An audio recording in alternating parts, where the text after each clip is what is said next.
Time to read the instructions and questions and check your work. All recordings are played only once. Now turn to Section 1. Section 1. You will hear a conversation between two old friends who meet each other by accident. First, you have some time to look at questions 1 to 5.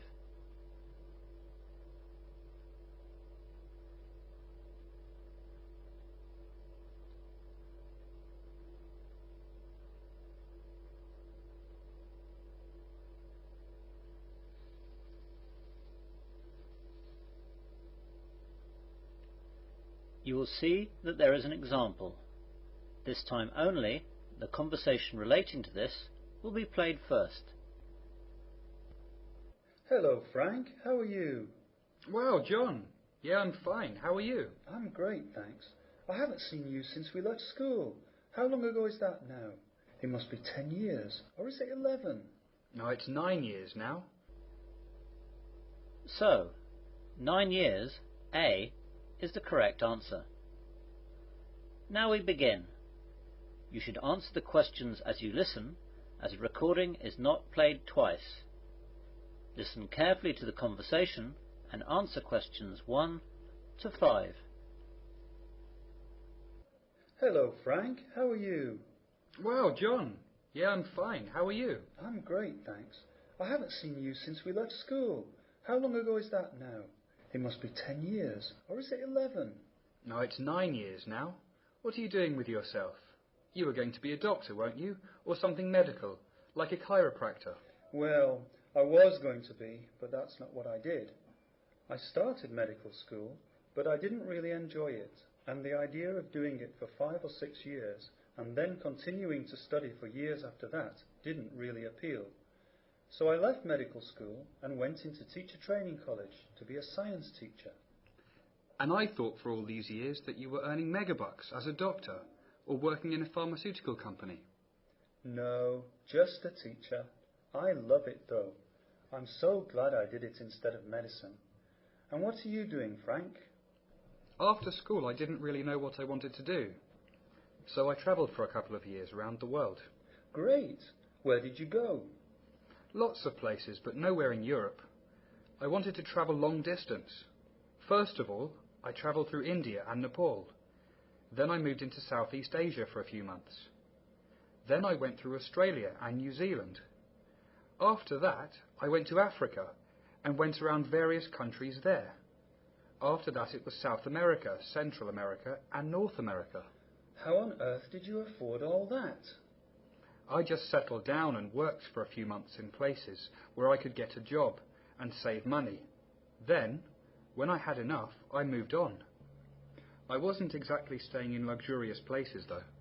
And now what? You always wanted to work with computers, didn't you? Yes, I remember that.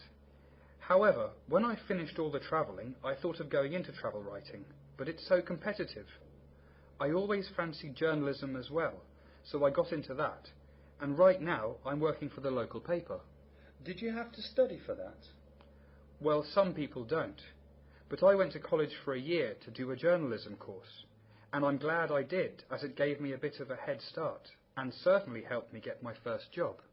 And are you married and kids, or what? I married a girl called Liz, that I met whilst I was in Australia.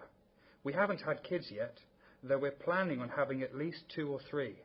What about you? Do you remember Kate, who I dated whilst at school?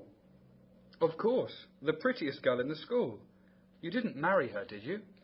Yes, we managed to stay together all through college. She did teaching too, so we were at the same place for 3 years at college. We thought about getting married in our last year at college, but it was all too much, and then we were too busy the year after graduation. So we did it 2 years after we graduated. Wow, I'm so happy that you guys stayed together. That's great. Where are you living now? Oh, in Westley. In the High Street, actually. What about you? In Westley too. We've got a flat near the secondary school. Obviously then it's easier to get into work. Before the conversation continues, you have some time to look at questions 6 to 10.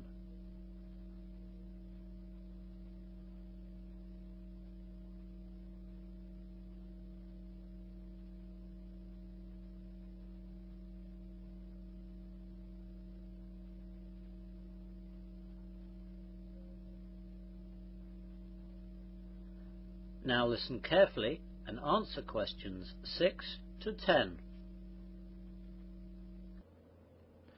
Listen, why don't you and Kate come over for dinner sometime? That's a great idea. When? How about next Friday? Can't do Friday, I'm afraid. Both Kate and I have a parent-teacher afternoon on Friday after school, and then we'll have to do the paperwork in the evening. What about Saturday then? That would normally be fine, but our babysitter is away that night, and we won't be able to find one at such short notice. Why don't you and Liz come over for dinner at ours, and then we'll be able to look after the kids. You'll be able to meet them too. OK, let's do that then. Liz will be happy. She won't have to cook. I'll be doing the cooking when you come round. I love cooking. So, what time shall we come round? 8 o'clock? Well, we'll be home around 6:30 that night, as we're going out for the afternoon with the kids. I'd say come at about 7:30. Are you sure that's long enough to get things ready? Well, that'll be an hour. I don't need more than that. And what's your phone number, just in case? 01347 835 825. That's the home number. And the mobile is 07978 290 512. What about you? I've only got a mobile. It's 07623 963 957. What was that last bit again? I'll say it all again. 07623 963 957. And I'd better give you the address. Oh yes, that would help. We live at Flat 3, Evergreen Terrace. It's just past the church, on the right. We've got a postbox opposite us and a doctor's surgery next door. I should be able to find that. Anything you don't like to eat? Well, I hate fish and seafood. And Liz doesn't care much for red meat. She likes white meat, though. How about chicken? That should be fine. Oh, yes. When you arrive, none of the bells are marked for security, and there are 4 buttons. You need to press the bell second from the bottom. Second from the bottom. OK, got that. I'll be able to buzz you in, and then come up to the first floor, and the door will be open. Great. Well, it's so good to see you again, John. I really look forward to seeing you on Saturday and meeting Kate again, and the kids, of course. Yes, and I'm looking forward to meeting Liz. See you Saturday then. Goodbye. Goodbye. That is the end of section 1. You will now have half a minute to check your answers.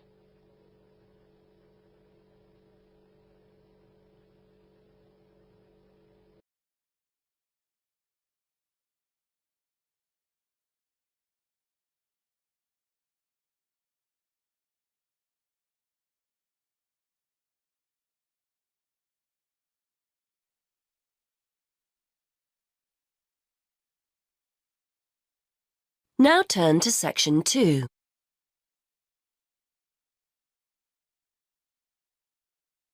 Section 2.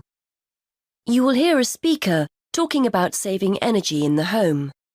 First, you have some time to look at questions 11 to 12.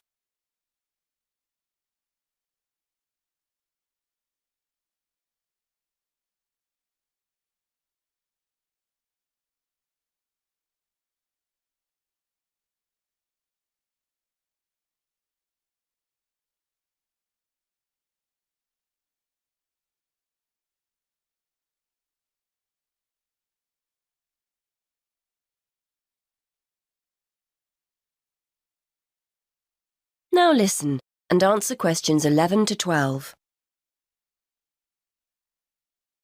Many thanks for inviting me along to talk about saving energy in the home.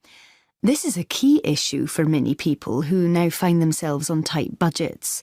So today I'd like to spend a few minutes going through some simple tips to help keep those energy bills to a minimum. I'll start with some easy, cheap ideas before talking about more major solutions later. I think we're all aware of the importance of insulating our homes, and although I'd advise you to get it done, I appreciate it can sometimes be inconvenient to have building work carried out. And though they're growing in popularity, having solar panels installed on the roof isn't a cheap enough option for many of us to consider seriously. So what other steps can we take? Well, most people will make a point of turning the heating down when temperatures outside rise, but they ignore other equally useful ways of saving energy when they're making dinner or doing their weekly laundry. Before you hear the rest of the talk, you have some time to look at questions 13 to 20.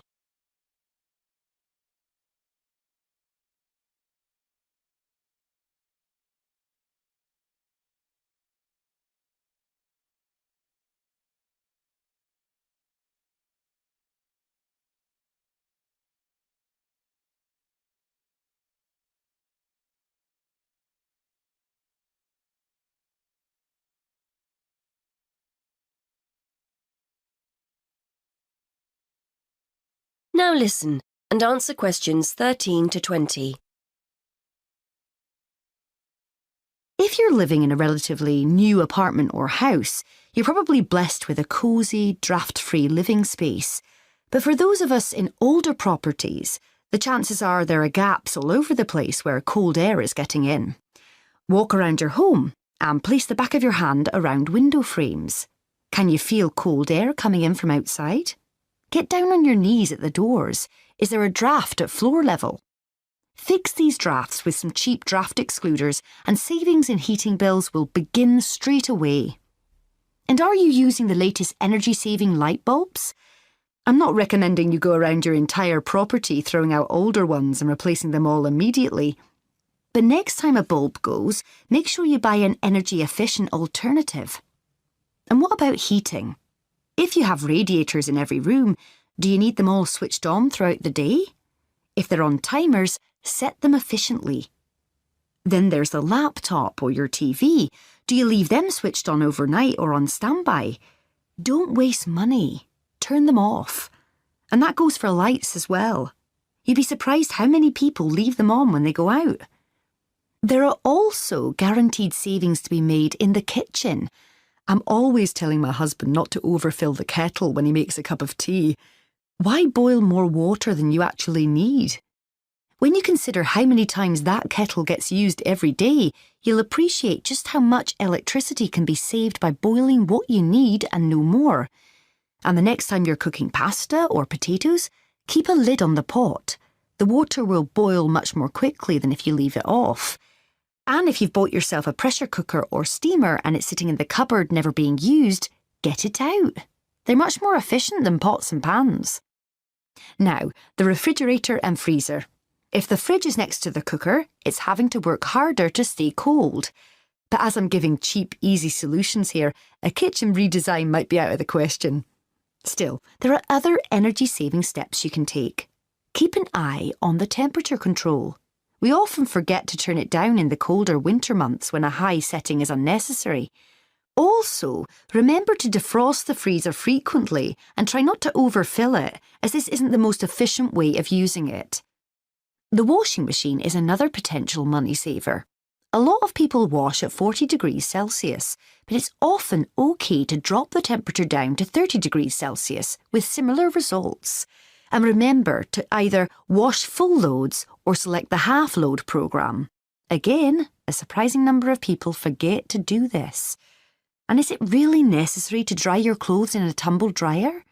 If you have a garden or a yard, hang them outside.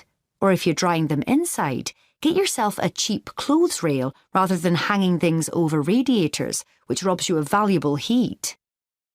Now, let's turn to some of the help our local council is offering to householders to save energy. That is the end of section 2. You now have half a minute to check your answers.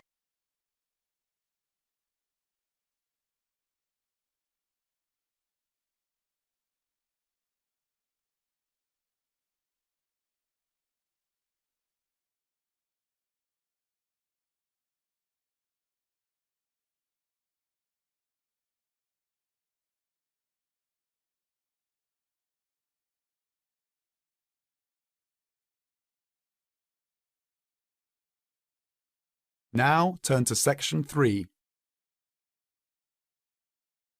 Section 3. In this section, you are going to hear a conversation. Before you listen, please look at questions 21 to 30.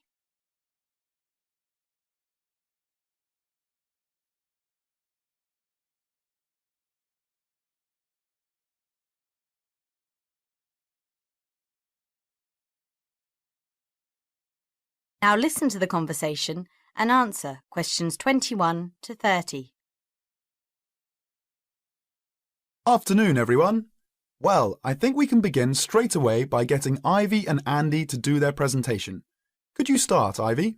Yes. Well, we've done a survey on local entertainment. Basically, we tried to find out how students feel about the entertainment in the city and how much they use it. Yes, so we've called our project Out and About. Yes, that's a good title, Out and About. We wanted to find out how well students use the entertainment facilities in the city, whether they get to see the latest plays and films, that kind of thing. Now, we have our own facilities on campus, of course. Yes, we deliberately omitted those as we really wanted to examine outside entertainment in the city, as opposed to on the university campus. Actually, there are a lot of areas to choose from, but in the end we limited ourselves to looking at 3 general categories: cinema, theatre and music. Right? OK, well, first of all, cinema. In the city, there are 3 main places where you can see films. There's the new multi-screen cinema complex, the old Park Cinema, and the late night Odeon. So if you look at this chart, in terms of audience size, the multi-screen complex accounts for 75% of all cinema seats. The Park Cinema accounts for 20% of seats, and the late night Odeon has just 5% of seats. As you probably know, the complex and the park show all the latest films, while the late night cinema tends to show cult films. So when we interviewed the students, we thought the complex would be the most popular choice. But surprisingly, it was the late night Odeon. Yeah, most students told us that if they wanted to see a new film, they would wait for it to show at the park. The complex is more expensive and further out of the city, so you have to pay more to get there as well. Yes, and that adds to the cost, of course, and detracts the popularity, evidently. Well, next, we looked at theatres. The results here were interesting because, as you know, there's a theatre on campus, which is popular. But there's also the Stage Theatre in the city, which is very old and architecturally beautiful. And there's the large modern theatre, the Ashtop, which has recently been built. So you just looked at the 2 theatres in the city? Yes, but the thing about the theatres is that there's a variety of seat prices. Also, the types of performance vary, so students tend to buy seats at both and like using both for different prices, and if they want cheap seats at the Ashtop, they can just sit further from the front. What we did find that was very interesting is that there are periods during the year where students seem to go to the theatre and periods where they go to the cinema. And we really think that that's something to do with budget. If you look at this graph, you can see that there's a peak around November, December when they go to the theatre more, and then a period in April, May when neither is particularly popular. And then theatre viewing seems to fall off virtually while the cinema becomes quite popular in June, July. I think you're probably right about your conclusions. Well, lastly, we looked at music. And this time we were really investigating the sort of small music clubs that offer things like folk or specialise in local bands. So not musicals as much. That's right. We looked at 3 small music venues and we examined the quality of the entertainment and venue and gave a ranking for these. A cross, meaning that the quality was poor, a tick, meaning it was okay, and 2 ticks for excellent. First of all, the Blues Club, which obviously specialises in blues music. This was a pretty small place, and the seating was minimal, so we didn't give that a very good rating. No, we don't recommend that one, really. Then the Sansu, which plays a lot of South American music. It was a big place. Very lively, good performers, so 2 ticks for that one. The Pier Hotel is a folk venue, a good place for local and up-and-coming folk artists to play. Not the best of venues, as it's in a basement and a bit dark, but the quality, if the entertainment, was reasonable, and the lighting was as warm as we felt. It deserved an average rating. Finally, there's the Bulldrock Cafe, which features big rock bands and is pretty popular with students, and we enjoyed ourselves there as well. So total marks for that one. And then, did you get any information from the students as to which of the clubs they preferred? That is the end of section 3. You now have half a minute to check your answers.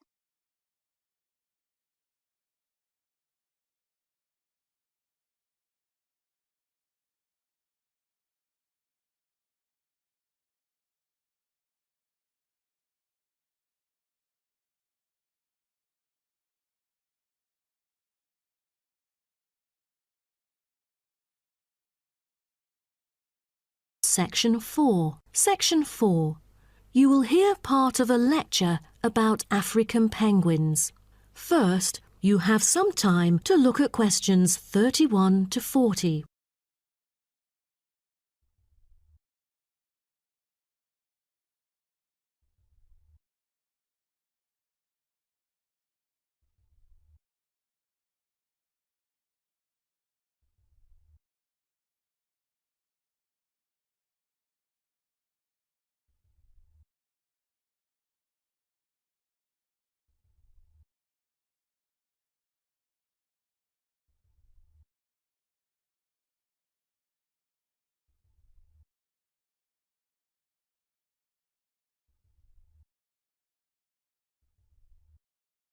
Now, listen carefully and answer questions 31 to 40.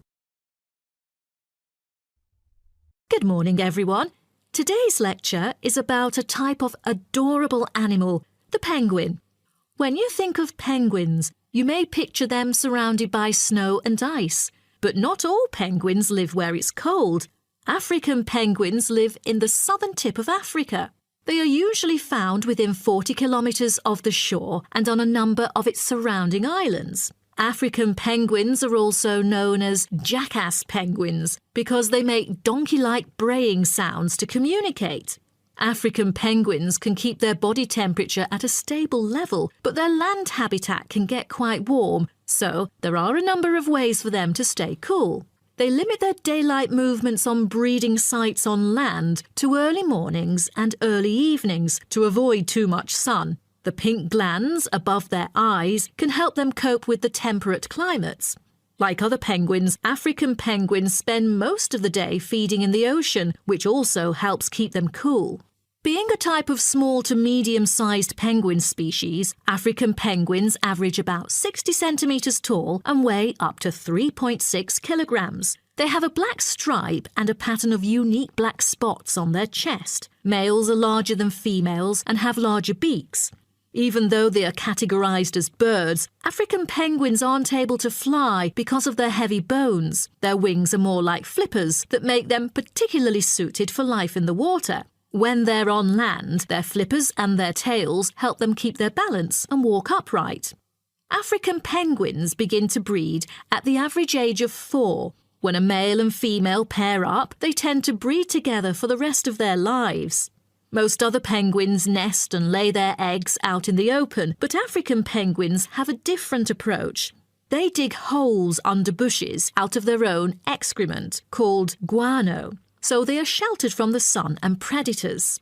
The African penguins survive on a diet that is comprised mainly of marine organisms. They feed primarily on fish like sardines, along with the occasional squid and shellfish. But when normal food is in short supply, they eat tree roots as well. The streamlined body of the African penguin allows it to move through the water like a rocket, capable of reaching a speed of around 20 kilometres per hour when hunting for food.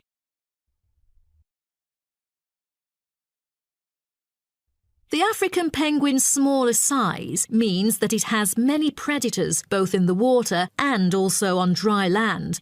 Their natural predators at sea include seals and sharks. The biggest threat to them on land is not just towards the adult penguins. The penguin chicks are sometimes taken by seagulls into the air and dropped from above. The seagulls could thus feed on them. At risk from predators, young penguins are protected for about 40 days after hatching by both parents. They will leave the colony when they are between 3 to 5 months old and will return a few years later. The entire surface of their body is densely covered with feathers, which fall off during the winter. This process is called molting and takes about 3 weeks to complete. During that time, they are unable to forage. Therefore, prior to this, African penguins spend about 5 weeks laying down fat deposits. They generally live between 10 to 15 years. However, many do not reach their full lifespan. Their population has drastically declined. Approximately 120,000 African penguins remain in the wild, and their population has decreased by 90% in the past 60 years. They are considered to be vulnerable and have been listed as being endangered. 2 major factors have contributed to their decline. They are struggling for nesting space due to human disruption and competing for food due to overfishing and pollution. With the limited number of breeding pairs, survivorship becomes difficult for African penguins. This makes them especially vulnerable as environmental conditions change or an outbreak of a disease occurs. For instance, avian malaria has caused 27% of the captive breeding penguins' deaths annually. The more genetic diversity there is within a species, the higher the likelihood that at least some of the individuals will adapt and survive. That is the end of section 4. You now have half a minute to check your answers.